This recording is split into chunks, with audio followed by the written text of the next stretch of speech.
Today on the Morning Edition, the Anchorage School District is holding a special meeting to address the budget shortfall with a resolution aimed at gathering short-term savings to lessen the harsher impacts down the road. We'll fill you in on when that meeting may be. Plus, if you or a loved one or someone you know was affected by former Typhoon Halong, the deadline to apply for FEMA aid is drawing near. We'll bring you the details. And later, Golden, Colorado hosts an annual event, Goldens in Golden, an invitation to get outside and bring your furry companion, especially if they're a golden retriever. We'll take a look at all the fun as the Morning Edition starts now. I think one of the best ways to start a Monday morning is just to look at sweet and cuddly golden retrievers. Yeah, I saw a comment on one of those posts on social media for the Golden Retriever Festival, and someone said that they saw a husky dressed up as a golden. Oh, in disguise. Because, you know, even huskies want some love. Huskies are a lot of fun, too, they need their day of as course. well. Well, if you are heading out and about, maybe going for a walk later today, we are seeing some early morning snow showers across parts of South Central. Of course, the better chance for some snow today will be across eastern parts of Prince William Sound and into the Copper River Basin. Across western parts of South Central, we are waking up this morning to some localized areas of some freezing fog, so just take it easy on those roadways. We are sitting at 20 degrees, so we are tapping into some of those cooler conditions that arrived through the weekend, and as a result, we are waking up to those temperatures in the teens and 20s across most of South Central. 13 degrees in Willow, 20 in Palmer, 28 degrees in Portage, and then you can see out towards, as you head through the Copper River Basin out towards Golcana, a temperature of 6 degrees this morning. But we are fairly dry across western fringes of of South Central, but we can't rule out some light snow showers to start off this morning. You can see as you head just northeast of Palmer, holding on to that slight chance for some snowfall accumulation this morning. But you can see really most of the impacts are across eastern parts of Prince William Sound and into the Copper River Basin, where we do have a winter weather advisory that remains in effect until 6 p.m. this evening, where we could see about 3 to 8 inches of snow accumulation. Now, the highest amounts will be near McCarthy and the Toke Cutoff. So we are going to continue to hold on to some snow showers throughout the day. And, of course, those snow chances stay with us throughout the week. We're really going to be watching into our Tuesday and Wednesday for Anchorage and the western parts of South Central to tap into that snowfall accumulation. So we'll be watching for that throughout the week. Coming up in my full forecast, we'll be talking about more with this incoming storm that's building into the Bering Sea, a strong one that's going to lead winds gusting up to hurricane force strength through parts of the Aleutians, more snowfall chances for South Central, and of course bitter cold continues along the slope. I'll have more on that in that 7-day forecast for you coming up. The Anchorage School Board is holding a special meeting this evening at 6 p.m. to discuss a resolution that would help the school district's $90 million budget deficit. According to the announcement on Friday, the resolution will direct the administration to identify potential school consolidations and operational efficiencies.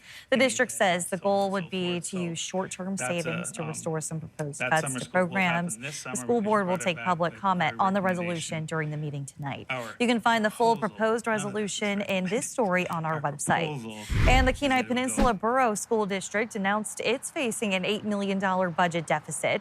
According to the school district, this is a result of a change in the state funding formula and a decrease in the borough's proposed budget. The school district is projected to receive about $7.8 million less from the borough next year. They're holding a series of budget meetings starting on February 10th at Homer High School, February 17th at Kenai Central High School, and February 18th at Seward High School. The meetings all begin at 6 p.m. Alaskans impacted by former Typhoon Halong have less than 2 weeks to apply for state and FEMA individual assistance. The deadline is February 20th. Those who have already registered can continue submitting paperwork and updating their information in their FEMA account after that deadline. According to FEMA, as of February 3rd, the agency has approved $33 million in federal assistance to 1,862 households.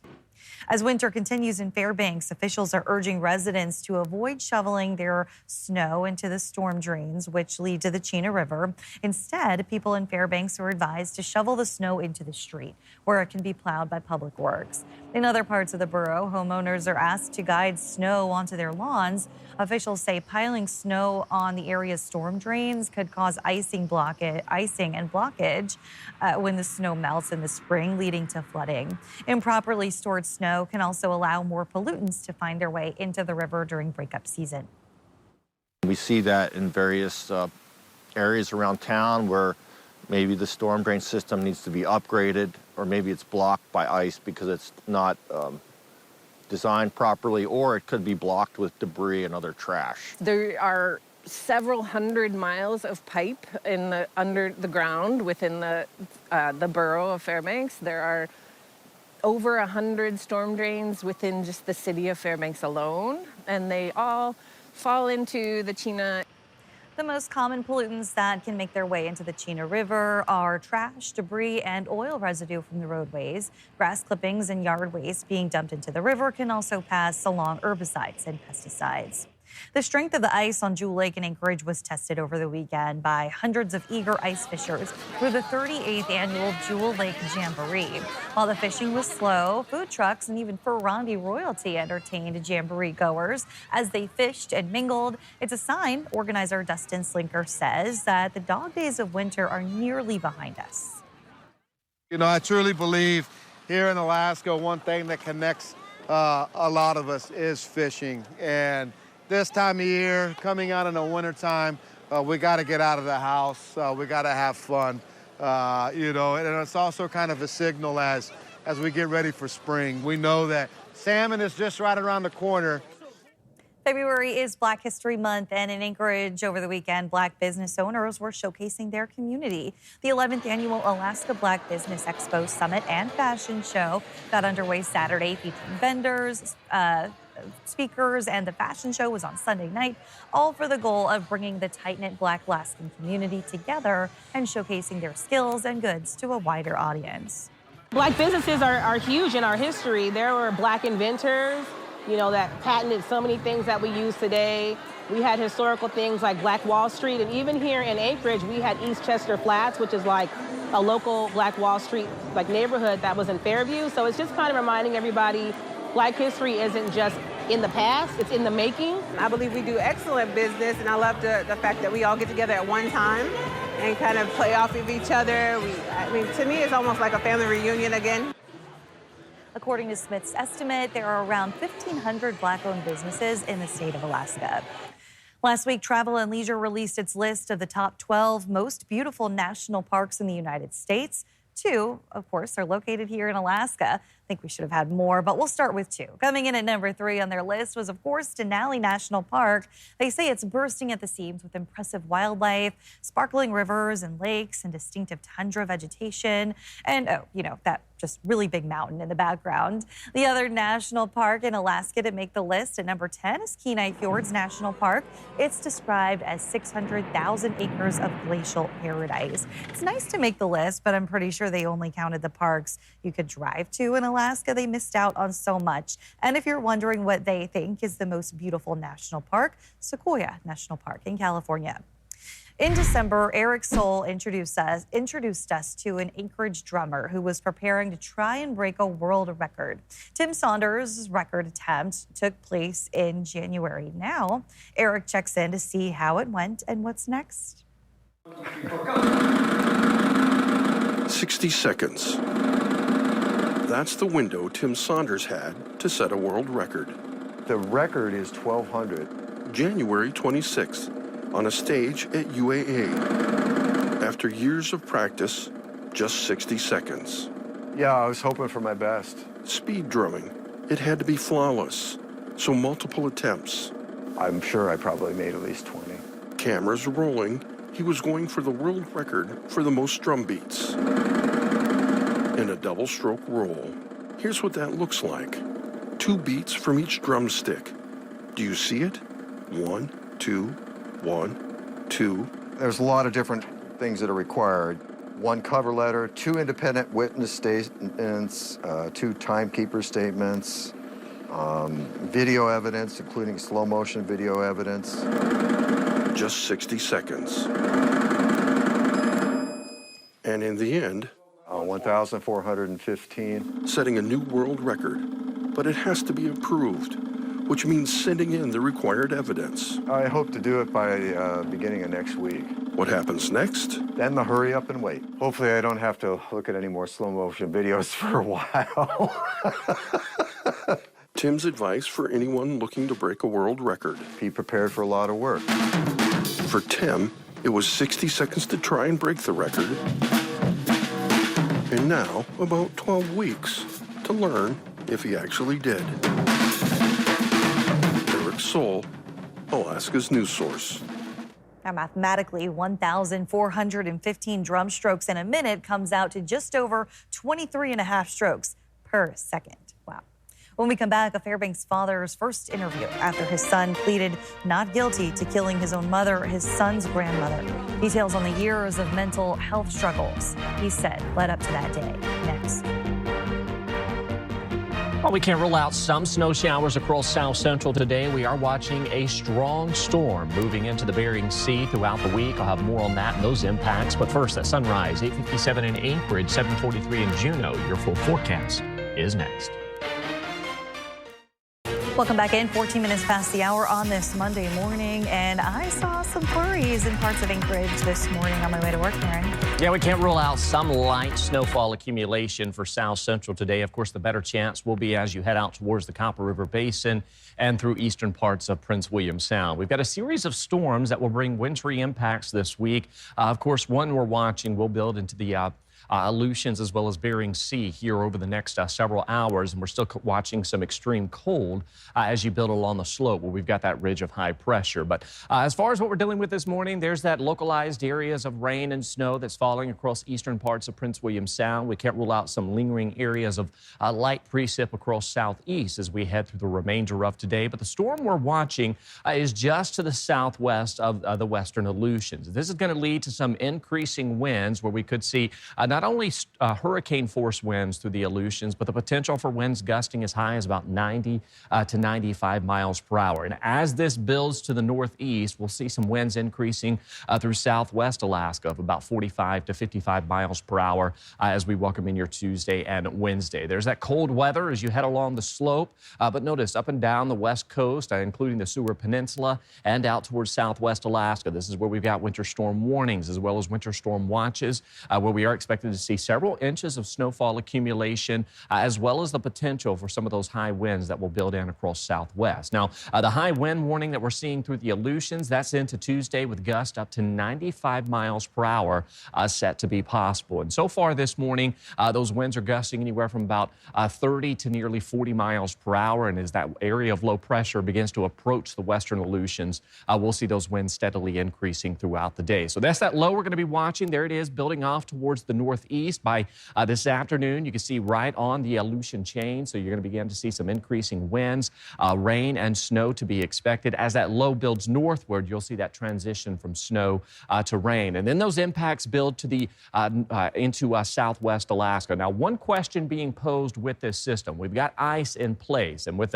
if this was a system moving through in the spring or early fall, it will lead to some high surf. So the question becomes, will the ice become resilient enough that it will hold together with this storm system? If it doesn't, we could see some of those, water breaking through the cracks in the ice out towards southwest Alaska. So we'll be watching for that. But you can see snow showers increasing, with a Tuesday being your best chance for some of that snowfall, and then we'll just see some snow showers lingering through the rest of this week. But of course, tomorrow will be the greatest impacts for areas of southwest Alaska. So today you're dry, and then that snow moves in as we head from Tuesday on into Wednesday. And again, be prepared for the potential that we could see upwards of about 8 inches of snow accumulation through western and southwest Alaska. In addition to that, again, we'll also see some winds gusting of about 45 to 55 miles per hour through southwest. Today in Bethel, you'll see a high of 0 degrees. Those temperatures do warm back into the 20s as that push of warmer air arrives. You can see 29 degrees Wednesday with that snow likely, leading up to Valentine's Day with more snow expected with a high of 25. And again, the big question becomes, will that ice become resilient enough to maintain a hold? If not, we could see some water levels increasing or breaking through the cracks in the ice into your Tuesday. It's been more than 2 weeks since prosecutors say 87-year-old Velma Kuntz's grandson shot her inside her Fairbanks home. Right now, the 29-year-old remains held on murder charges at the Fairbanks Correctional Center on $5 million bail. In his first interview, Velma's son tells our investigative team's Johnson Kuhn about the day he lost his mother and could send his own son to prison for decades. She's an amazing woman. She was born in a camp outside of my home village of Savunga. Velma Kuntz's son, George, remembers her as a woman shaped by a different era of Alaska. A trapper's daughter who built her family on strong values. She's always a staunch supporter of her children. She created a really structured, nurturing environment. She's a no-nonsense woman. But sadly, for the last decade, George says he watched his mom fade from dementia. By January, she was confined to a wheelchair under hospice care, battling intestinal cancer. It's kind of like if you use the metaphor of a candle, her candle started getting dimmer and dimmer with the passing years. State of Alaska versus Brian Jeffrey Davenport. At the same time, George says his son Brian had schizophrenia, a condition that without treatment can make it difficult to distinguish reality. And Brian, he says, would not stay on his medication. He'd done it on and off, incoherent texts and stuff, basically babbling, and he started doing that a couple days before what happened. And I mean, we're talking about pages and pages of just random stuff. He was texting me, and then I finally blocked him. I kept telling him to take his meds, and then I blocked him, and then he switched over to my dad, sending him blocks and blocks of text that really didn't make any sense. And what prosecutors say happened on January 20th is something George says he's still trying to make sense of. Charging documents say Brian called 911 that day after police found him pacing on the side of the road. They discovered Velma inside the home, shot in the back of her head. When detectives questioned Brian, he told them he wanted his grandmother to, quote, go peacefully, comparing it to, quote, pulling the plug. George believes in the middle of a mental health crisis. Absolutely. His son saw this as an act of mercy, saying he tried to keep guns away from Brian in the past. But charging documents go on to say the gun Brian used belonged to his grandfather and was kept in a nightstand. My dad's bedroom was locked, so obviously my son broke in to access the gun. Now the former village public safety officer says, in his view, the answer should be treatment, not punishment. I think it's cheaper to treat that behavior than it is to put them away at our expense for decades.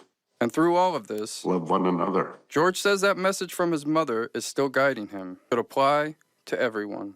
Johnson Kuhn, Alaska's news source. When Davenport's attorney entered a not guilty plea on Wednesday, he said his client refused to appear. Davenport's next hearing is scheduled for February 26th. Expanded coverage, including the mental health system changes the family would like to see, is live right now on our website and mobile app. Thanks for listening to our podcast. Click subscribe so you can get the latest podcasts from Alaska's news source automatically and stay up to date with breaking news and in-depth reporting available for free 24/7 with the Alaska's news source app.